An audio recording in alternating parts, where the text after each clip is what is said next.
भैया भैया भैया भैया, क्या हुआ लक्ष्मण? आ गया, अपने साथ सेना भी लाया। इन फूलों को छोड़िए भैया, शस्त्र उठाने का समय आ गया है।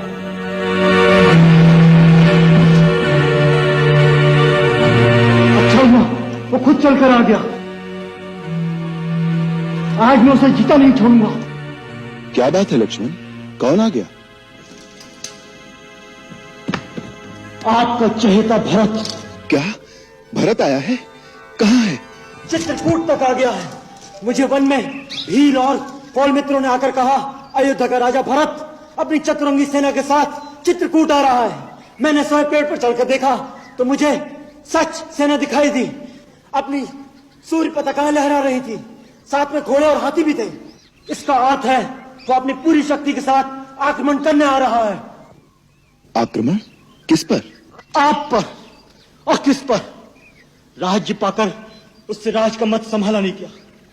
किसी ने बुद्धि दी होगी कि मूर्ख, इस राज पर तो असली अधिकार श्री राम का है और श्री राम प्रजा को प्यारे भी हैं। एक न एक दिन ये प्रजा तुझसे राज छीनकर श्री राम को दे देगी। बस उसने सोचा होगा इस समय दोनों भाई वन में निस्सहाय अवस्था में अकेले हैं। दोनों को समाप्त कर अपना राज निष्कंटक कर लूं। उसे नहीं पता था कि अभी तक लक्ष्मण जीवित है। क्या अनर्गल बातें कर रहे हो लक्ष्मण? भरत की बुद्धि ऐसी कुटिल कभी नहीं हो सकती। क्यों? क्यों कुटिल नहीं हो सकती? जिसकी मां की बुद्धि इतनी कुटिल हो तो उसके पुत्र की बुद्धि कुटिल क्यों नहीं हो सकती? यदि उसके हृदय में कपट नहीं होता तो अपने साथ हाथी, घोड़े और सेना लेकर नहीं चलता। भैया, भरत आपकी दृष्टि में एक साधु पुरुष हो सकता है, लेकिन राजमत पाने के बाद राज का मत किसी से सहा नहीं जाता।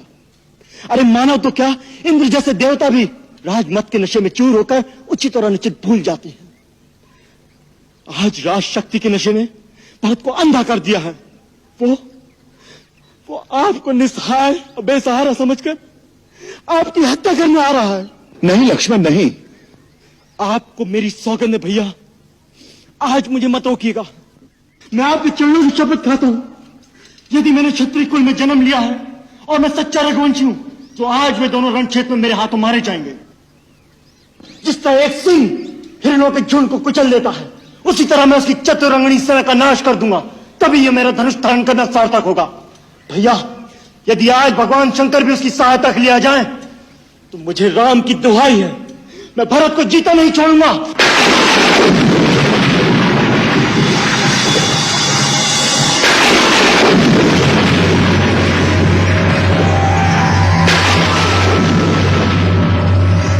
सावधान लक्ष्मण, सावधान।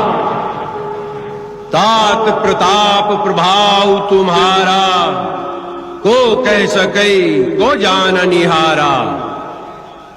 तुमने भरत को मारने की जो प्रतिज्ञा की है उसे तुम निश्चय ही पूरा कर सकते हो, किंतु वेदों और विद्वानों का कहना है कि मनुष्य को कोई भी ऐसा कठोर कर्म करने से पहले उसके उचित या अनुचित होने पर विचार अवश्य कर लेना चाहिए। कोई बड़ा और महत्वपूर्ण कार्य बिना सोचे समझे अकस्मात नहीं कर देना चाहिए, जिससे पीछे पछताना पड़े। इसलिए उचित अथवा अनुचित की बात सोचकर और इसका परिणाम क्या हो सकता है, इसका विचार करके ही युद्ध के लिए धनुष उठाओ, क्योंकि युद्ध में सर्वदा हानि अधिक होती है, लाभ कम होता है।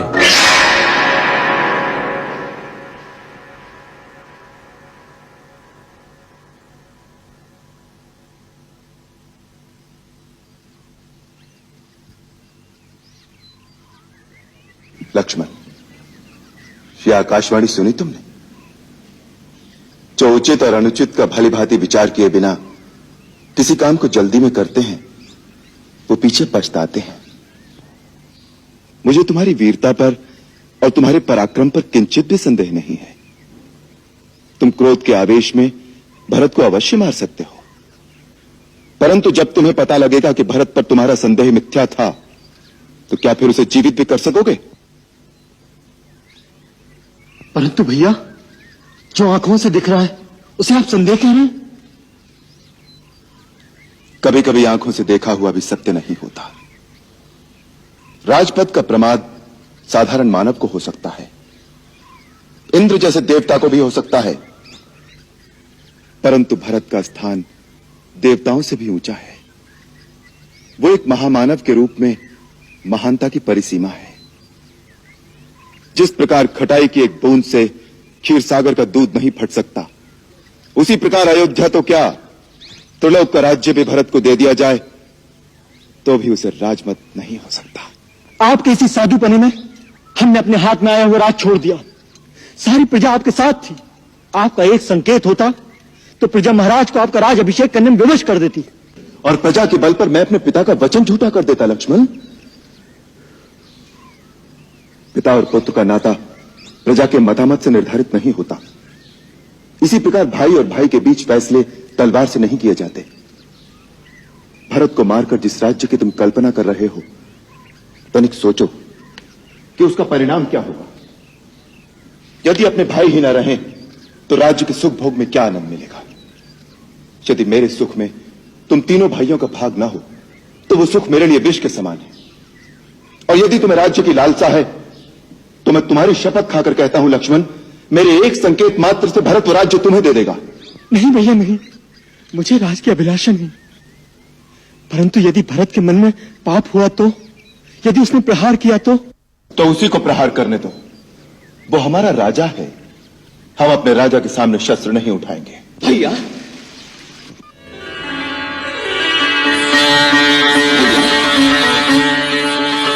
भैया, भैया मैं आपकी शरण में आ गया हूं। भैया आपकी शरण में आ गया हूं।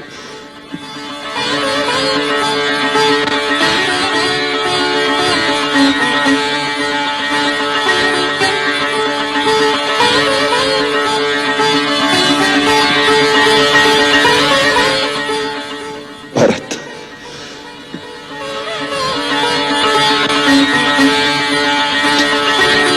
भरत,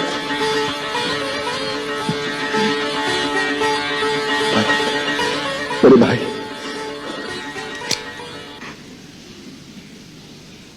नहीं भैया, जिस पापी के कारण आपकी ये दशा हुई है उसे भाई मत कहिए।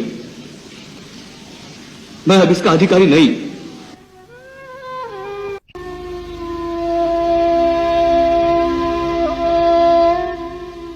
भाभी, भाभी, भाभी मुझे क्षमा कर दीजिए। भाभी,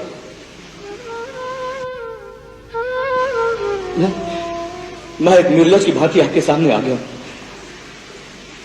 आप सबकी ये दशा देखने से पहले तो अच्छा होता कि मुझे मृत्यु आ जाती।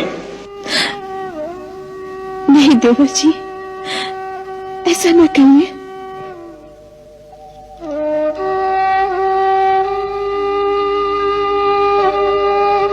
प्रणाम भैया, प्रणाम। नहीं लक्ष्मण, मैं इस योग्य नहीं कि तुम मुझे प्रणाम करो। मेरे मन में पाप नहीं, मैं स्वयं मूर्तिमान पाप हूं, जिसके कारण भैया, भाभी और तुम्हारी ये दशा हुई है। ऐसे पापी को प्रणाम मत करो। मुझे माफ कर दो भैया, मुझे माफ कर दो। मेरे मन में आपके लिए दोष आ गया था। अब मैंने आपके ऊपर धनुष उठाया। तो वो बाण चलाया क्यों नहीं पगले? वो बाण चला देते तो मेरा बहुत बड़ा उपकार करते। फिर मैं भैया के सामने अपना एक कलंकित मुंह लेकर तो नहीं खड़ा होता। मेरी कुलघातिनी माता के पापों का मुझे यही दंड मिलना चाहिए। भरत, माता के लिए ऐसे अपशब्द कहना पाप है। तुम तो धर्म के अवतार हो। मेरी कैकई माता के लिए मैं तुमसे ऐसे शब्दों की अपेक्षा नहीं करता। भैया, इस परिस्थिति में मेरी बुद्धि मारी गई है। मेरे सब दोष क्षमा कर दो। मैं अपने पापों का प्रायश्चित करने ही तो आपकी शरण में आया हूं। धीरज से काम लो भरत। भैया